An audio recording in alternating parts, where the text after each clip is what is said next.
Salut à tous, j'espère que vous allez bien. Aujourd'hui dans cette vidéo, je vous montre un dessert très rapide à réaliser, une petite pavlova aux agrumes. J'avais pas mal de blancs d'œufs qui traînaient dans mon frigo, donc ça me permet de vous montrer une base en pâtisserie qui est très simple à faire, la meringue française. Cette meringue est la plus facile, car elle n'a pas besoin de pré-cuisson, contrairement à la meringue suisse et italienne. Allez, on passe au fourneau?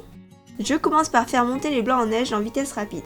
Pour info, il y a une règle de base en ce qui concerne les meringues. Il faut savoir que le sucre doit peser 2 fois le poids des blancs. Pour cette recette, j'ai 90 g de blanc, donc 180 g de sucre.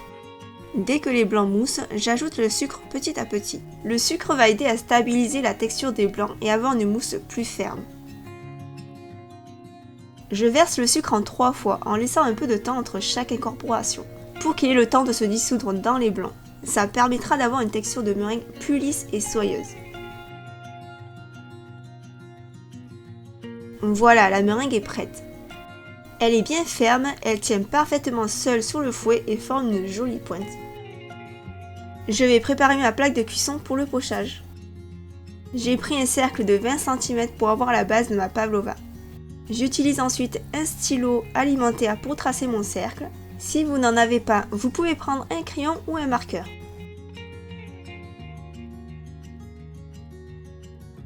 Alors ici, étape importante, pensez à retourner votre feuille de cuisson, sinon vous allez avoir la marque du feutre imprimée sur la meringue. Ensuite, pour le pochage, j'ai pris une douille Saint-Honoré. Le choix de la douille est totalement libre pour faire une pavlova. Vous pouvez prendre une douille unie ou cannelée, c'est vraiment comme vous le souhaitez. Je remplis ma poche de meringue. Pour l'utilisation d'une poche à douille, si vous avez du mal avec la prise en main, j'ai fait un petit tuto vidéo que vous retrouvez en cliquant sur le lien en haut à droite de cet écran ou alors en description. Je mets une pointe de colle de meringue entre la plaque et la feuille de cuisson. Ça évitera que la feuille bouge pendant mon pochage et au four. Et je poche la meringue en suivant mon cercle.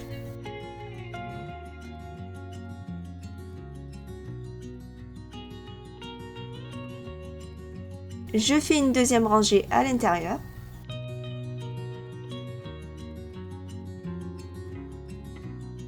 Et je finis en vidant le reste de ma poche au centre.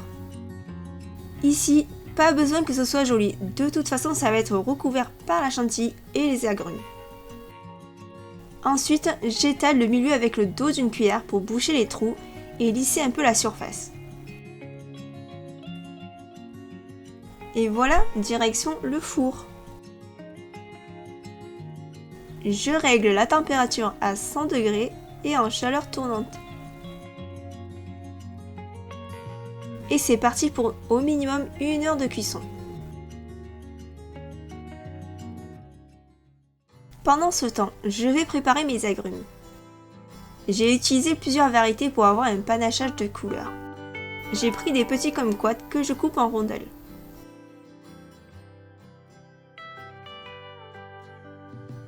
Une orange sanguine que je pensais qu'elle serait beaucoup plus rouge que ça. Je suis un peu déçue, mais bon, à la découpe, la couleur est quand même jolie, avec ces petites touches de rouge sur les bords et au centre de l'agrume. Et je finis sur des suprêmes d'orange et de pamplemousse.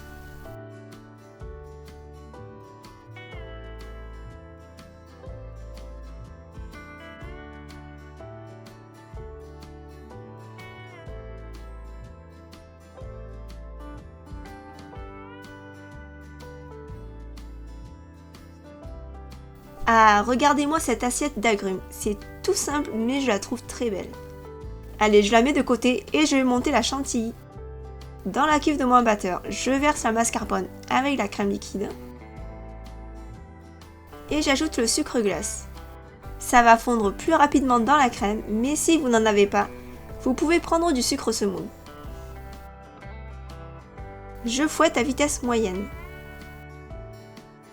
La chantilly monte plutôt rapidement avec la mascarpone, ça a pris seulement 3 minutes. Allez, tous les éléments sont prêts, je passe au montage de la pavlova.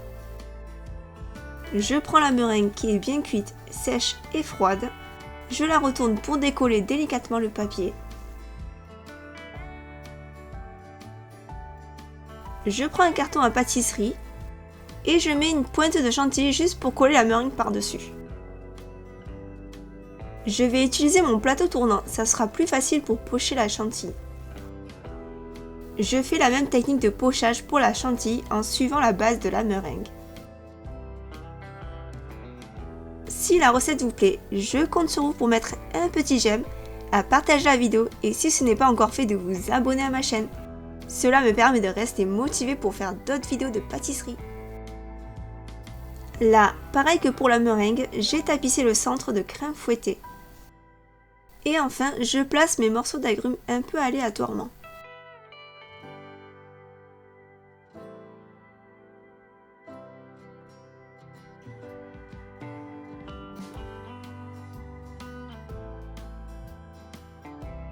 Je rajoute des écorces de citron confit que j'ai faites.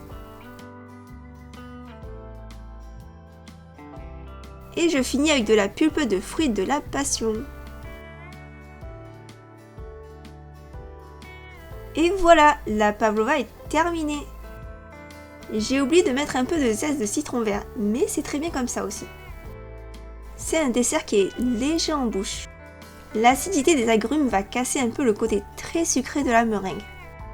On a un bon équilibre entre du croquant, la douceur de la crème chantilly et le peps des agrumes. Je vous conseille de manger la pavlova le jour même pour garder une meringue craquante. J'espère que la vidéo vous a plu, c'est une recette facile à faire. N'hésitez pas à mettre un petit like, ça fait toujours plaisir. Et je vous dis à très bientôt pour une prochaine pâtisserie à venir.